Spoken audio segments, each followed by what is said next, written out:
오늘 새벽 우리는 기적을 썼습니다. 아마 모든 한국 팬들은 하루 전까지만 하더라도 일본이 스페인을 잡고 16강전에 진출하면서 부러운 마음과 조마조마한 마음으로 포르투갈전을 지켜봤을 텐데 한국도 기적을 썼습니다. 포르투갈을 기적적으로 잡아내고 조 2위로 16강전에 진출했고 이제 브라질과 만나게 됩니다. 그런데 한국의 16강전 진출이 확정되고 상당히 감동적인 장면이 연출됐습니다. 너무나 당연한 행동이지만 모두가 정신없는 그 와중에 이걸 신경 썼다는 점이 개인적으로는 참 보기 좋았는데요.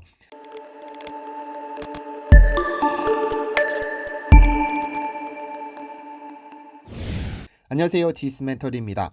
지난 새벽 아마 모든 축구 팬들은 두 다리를 쭉 뻗고 주무셨을 것이라 생각됩니다.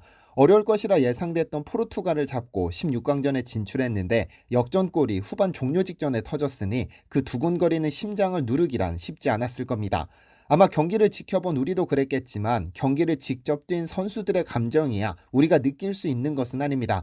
주체할 수 없는 감정, 그리고 수많은 팬들에게 감사 인사를 하러 다니면서 선수라면 누구나 기본을 잊기 마련입니다.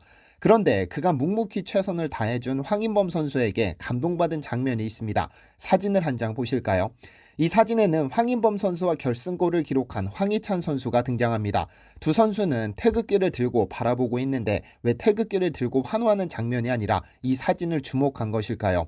왜냐하면 극도의 흥분 상태에서 태극기를 드는 방법이 틀릴까 고민한 흔적이기 때문입니다. 태극기의 붉은색은 양을, 푸른색은 음을 의미합니다. 좀 더 쉬운 말로는 태극은 음양의 조화를 상징하는 것이며 불처럼 타오르는 태양과 물이 땅에 모여 푸른 바다를 이루는 것인데 이러한 이치로 보자면 태양은 위에, 물은 아래에 위치하는 것이 맞습니다. 그리고 내 모서리에는 왼쪽부터 건괴, 이괴, 곤괴, 감괴가 그려져 있습니다.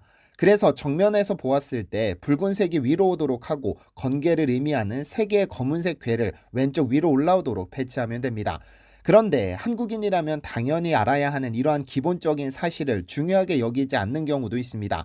이름을 거론할 수는 없지만 한 전직 대통령은 올림픽에서 태극기를 거꾸로 들고 응원하는 모습이 카메라에 포착되어 엄청난 비난에 휩싸이기도 했죠.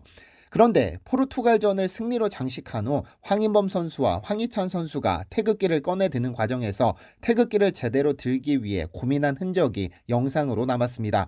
최초 두 선수가 태극기를 꺼냈을 때 붉은색은 위로 올라와 있었으나 건개가 아닌 곤개가 위로 향해 있었습니다. 우리 입장에서 보자면 태극기의 앞뒤가 바뀐 상황이었죠. 그런데 두 선수는 그 정신없는 와중에도 건개를 왼쪽 상단으로 오도록 고쳐들었습니다. 제게 이 모습이 감동이었던 것은 예전부터 황인범 선수의 태극기 사랑이 돋보였기 때문입니다. 단체 사진에 찍힌 태극기도 개인적으로 선수들이 어깨에 두는 태극기도 잘못 든 경우가 있었지만 적어도 황인범 선수만큼은 예외 없이 제대로 태극기를 들었습니다.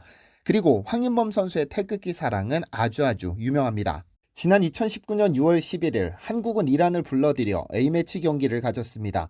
당시 한국팀은 어렵게 싸운 끝에 이란과 1대1 무승부를 기록했는데 경기 후 황인범 선수가 카메라에 포착된 모습은 놀라웠습니다. 한 팬이 그에게 태극기를 건네줬고 그는 태극기를 받고는 무릎을 받치고 고이 접어 들고 갔죠. 한국 선수 중 그 누가 태극기를 함부로 다루겠냐마는 어제 영상을 본 후 이 사진을 보니 다시금 황인범 선수를 보게 됐습니다. 그런데 한때 러시아 리그에서 활약하던 그가 즐겨하던 세리머니 역시 태극기 세리머니였습니다. 올해 초까지 러시아 루빈 카잔에서 활약하던 황인범 선수는 루빈 카잔에서 골을 넣은 후 태극기 세리머니를 보인 적이 있었는데요.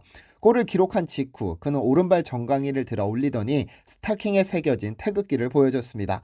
양말에 태극기를 새겼다는 것은 좀 특이했는데 당시 그는 국민들이 코로나로 힘든 시간을 보내고 있어 힘을 주고 싶었다며 세리머니의 의미를 설명했습니다. 그는 저 역시 피지컬이 뛰어난 러시아 선수들 속에서도 나름의 장점으로 어필해서 살아남고 있듯이 우리 국민들도 힘든 상황 속에서도 희망을 잃지 않고 힘을 내 갖고 계신 장점들을 잘 발휘했으면 하는 바람을 담았다고 덧붙이기도 했습니다. 이제 곧 16강전이 다가옵니다. 브라질이라는 어려운 상대를 만나지만 어려운 팀일수록 근성을 보이는 민족입니다. 16강전에서 세워질 기적에 황인범 선수가 중요한 역할을 맡아줬으면 좋겠습니다. 디시멘터리에서는 여러분의 제보를 기다립니다. 제 채널에서 다뤘으면 좋겠는 뉴스 또는 널리 알려졌으면 하는 영상은 디시멘터리 네이버.com으로 보내주시면 소중히 제작하겠습니다. 시청해주셔서 감사합니다.